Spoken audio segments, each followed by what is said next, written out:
নমস্কার।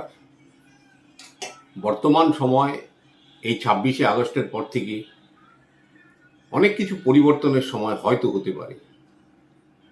যে কোনো কারণেও গ্রহের যে অবস্থা, একটা উত্তেজনা সৃষ্টি, সুবিচারের জন্য অবশ্য।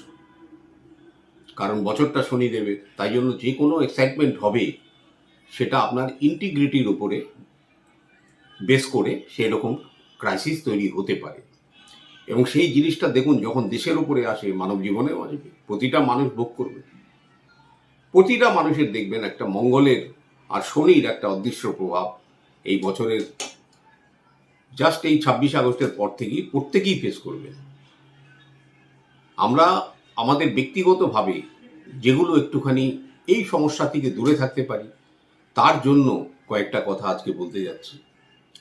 বর্তমান স্রোত যেদিকে বইছে বইতে দিন, তার বিরোধিতা কেউ করবেন না। আবার বলছি, অতএব আপনি কোনোদিনও এই বিপরীতগামী হতে এখন আর চেষ্টা করবেন না।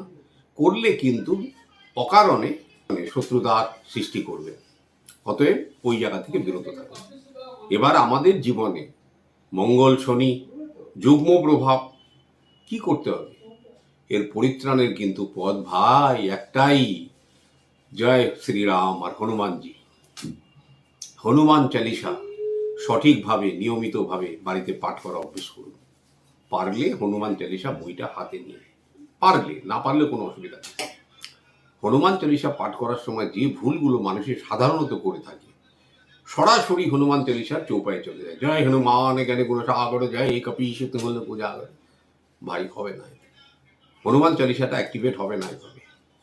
হনুমান চালিসা পাঠ করার আগে শ্রীরাম জয় রাম জয় জয় রাম, শ্রীরাম জয় রাম জয় জয় রাম, শ্রীরাম জয় রাম জয় জয় রাম 3 বার বলে হনুমান চালিসা পাঠ করবে। হনুমান চালিসার 38 নম্বর চৌপাইতে একটা জায়গায় বলা আসে, তুলসী দাস ও সদাহরি চেরা। এই জায়গাটা আপনি নিজের নাম বলবেন, তুলসী দাস বলার দরকার নেই, নিজের নাম বলবেন।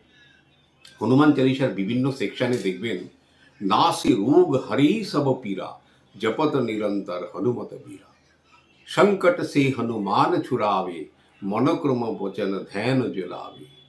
তারপরে দেখুন, ভূত পিশাচ নিকট नहीं आवे, মহাবীর জব নাম শোনাবে। তো এই ব্যাপারটা খুব সাধারণ কিন্তু নয়।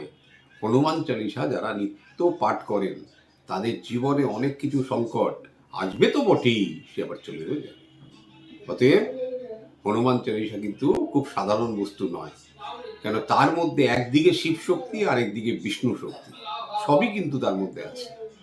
আপনি কিন্তু যখনই হনুমান চালিসা পাঠ করেন, ভগবান শিব আর ভগবান শ্রী নারায়ণের যুগ্ম প্রভাব আপনি লাভ করেন।